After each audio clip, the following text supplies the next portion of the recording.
Hi friends, வணக்கம் and welcome to எங்கள் வீட்டு சமையல்.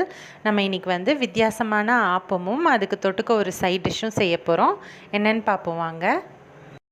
ஒரு வித்தியாசமான ஆப்பம் ரெசிபி தான் செஞ்சு காட்ட போகிறோம். எப்பயுமே ஆப்பம் செய்கிறதுக்கு அரிசியை ஊற வச்சு தான் நம்ம ஆப்பம் சுடுவோம். இன்றைக்கி வந்து அதுக்கு கோதுமை மாவை யூஸ் பண்ணி ஆப்பம் எப்படி செய்யலான்னு பார்ப்போம் வாங்க.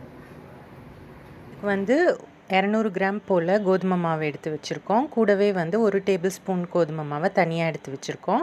இப்போ அந்த 1 டேபிள் ஸ்பூன் கோதுமை மாவை வந்து ஒரு கடாயில் போட்டுக்கோங்க. கூடவே 1/4 டம்ளர் அளவு தண்ணி சேர்த்து அதை வந்து நல்லா மிக்ஸ் பண்ணிக்கோங்க, கட்டி இல்லாமல். அப்புறம் கூழ் மாதிரி அதை வந்து காய்ச்சணும்.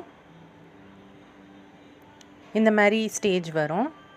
நல்லா நுரைச்சிட்டு கூழ் மாதிரி வெந்து, அப்போ நீங்கள் வந்து அதை ஆஃப் பண்ணி தனியாக அதை வந்து ஒரு கிணத்துல போட்டு அதை ஆற வச்சுக்கோங்க. கடைகளில் இந்த மாதிரி ஆக்டிவ் ட்ரை ஈஸ்ட்டுன்னு விற்கும். இதை நீங்கள் வந்து பார்த்து வாங்கிக்கலாம். இது வந்து ஒரு 1/2 ஸ்பூன் வந்து எடுத்திருக்கோம். அதுக்கப்புறமா 1 ஸ்பூன் போல் சுகர் ஆட் பண்ணியிருக்கோம். அதுக்கப்புறம் கொஞ்சமாக வார்மான மில்க்கு அதையும் ஆட் பண்ணி இதை வந்து நல்லா மிக்ஸ் பண்ணிக்கோங்க. மிக்ஸ் பண்ணிவிட்டு ஒரு 10 நிமிஷம் அதை வந்து ரெஸ்ட் பண்ணிக்கோங்க. இப்போ வந்து மிக்சியில் நம்ம வச்சுருக்க கோதுமை மாவு அந்த 200 கிராம் ஆட் பண்ணிக்கலாம். அதுக்கப்புறம் தேங்காய் துருவல் வந்து ஒரு 1/2 கப் போல் வச்சுருக்கோம், அதையும் ஆட் பண்ணிக்கலாம். நெக்ஸ்ட்டு நம்ம அந்த கூழ் மாதிரி காய்ச்சி வச்சுருந்தோம்ல கோதுமை மாவை, அதுவும் நம்ம ஆட் பண்ணுறோம். அடுத்து நம்ம ஆக்டிவேட் பண்ண ஈஸ்ட் மிக்ஸ்சர் அதையும் நம்ம வந்து ஆட் பண்ணிக்கலாம்.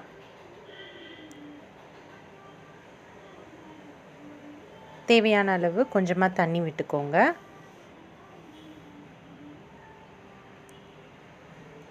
இது வந்து நல்லா ஸ்மூத்தாக வந்து அரைச்சிக்கோங்க.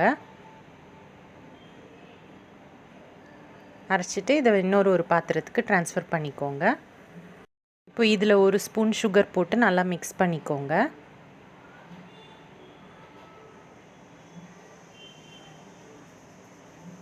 இதை வந்து புளிக்க வைக்கணும் நம்ம.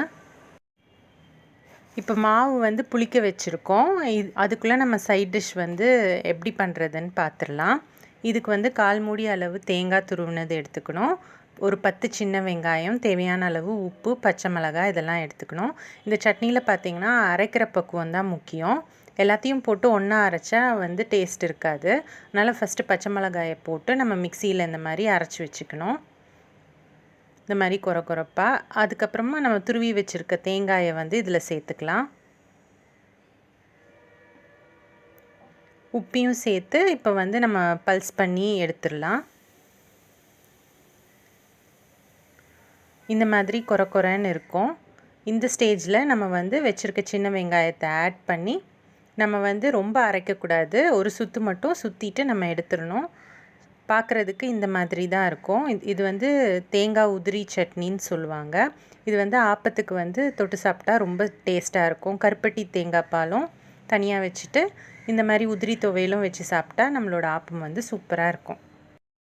இப்போ வந்து 4 மணி நேரம் ஆயிடுச்சு. இந்த மாவு வந்து நல்லா புளிச்சிருச்சு. 4 மணி நேரத்துக்கு மேலே வச்சிட்டோன்னா ரொம்ப புளிச்சிடும். அதனால் நீங்கள் மாவை அரைச்சோன்னே ஃப்ரிட்ஜில் வச்சுட்டு தேவையான அளவு மட்டும் வெளியில் வச்சு புளிக்க வச்சு நீங்கள் யூஸ் பண்ணிக்கோங்க. மாவு புளிச்சோன்னே தேவையான அளவு உப்பு ஆட் பண்ணி மிக்ஸ் பண்ணிக்கோங்க. இப்போ வந்து ஆப்ப சட்டியை காய வச்சுக்கோங்க. கல் நல்லா காஞ்சோன்னே நீங்கள் வந்து ஒரு கரண்டி மாவை எடுத்து போட்டு அதை இந்த மாதிரி நல்லா சுழட்டிக்கோங்க. நல்லா இந்த மாதிரி பபிள்ஸ் வரணும். வந்தோன்னே அடுப்பு வந்து மீடியம் ஃப்ளேமில் வச்சுக்கோங்க. வச்சுட்டு இந்த பபிள்ஸ் வந்தோன்னே தான் நம்ம மூடணும். மூடிட்டு கொஞ்சம் நேரத்தில் நம்ம திறந்தோன்னா நம்ம ஆப்பம் வந்து சூப்பராக தயாராகிருக்கும்.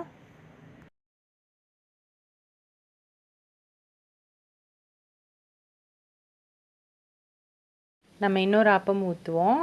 அதே மாதிரி பபிள்ஸ் வந்தோன்னே நம்ம மூடி வச்சிடலாம். ஒரு 5 நிமிஷம் கழித்து பார்த்திங்கன்னா ஆப்பம் வந்து சூப்பராக வெந்திருக்கும். அதுக்கப்புறம் நம்ம எடுத்தோன்னா நல்லா சாஃப்டான ஆப்பம் வந்து சூப்பராக தயாராகிருக்கும். இன்ஸ்டன்ட் ஈஸ்ட்டுன்னு ஒன்று இருக்கும். அந்த மாதிரி இருந்துன்னா நீங்கள் டைரெக்டாக மாவுலேயே ஆட் பண்ணிக்கலாம். நம்ம வச்சுருக்கிறது வந்து ட்ரை ஆக்டிவ் ஈஸ்ட்டு, அதனால் நீங்கள் வந்து அதை வந்து ஆக்டிவேட் பண்ணணும். ஸோ நீங்களும் ட்ரை பண்ணி பாருங்கள். ட்ரை பண்ணிவிட்டு உங்களோட ஃபீட்பேக்கை எங்களுக்கு கமெண்ட்ஸில் போடுங்க. இந்த வீடியோ உங்களுக்கு பிடிச்சிருந்ததுன்னா லைக் பண்ணுங்கள், ஷேர் பண்ணுங்கள், சப்ஸ்கிரைப் பண்ணுங்கள். மறக்காமல் பெல் பட்டனையும் டேப் பண்ணுங்கள். அப்போ தான் எங்களோட ரெகுலர் அப்டேட்ஸ் உங்களுக்கு வந்து சேரும். தேங்க்யூ.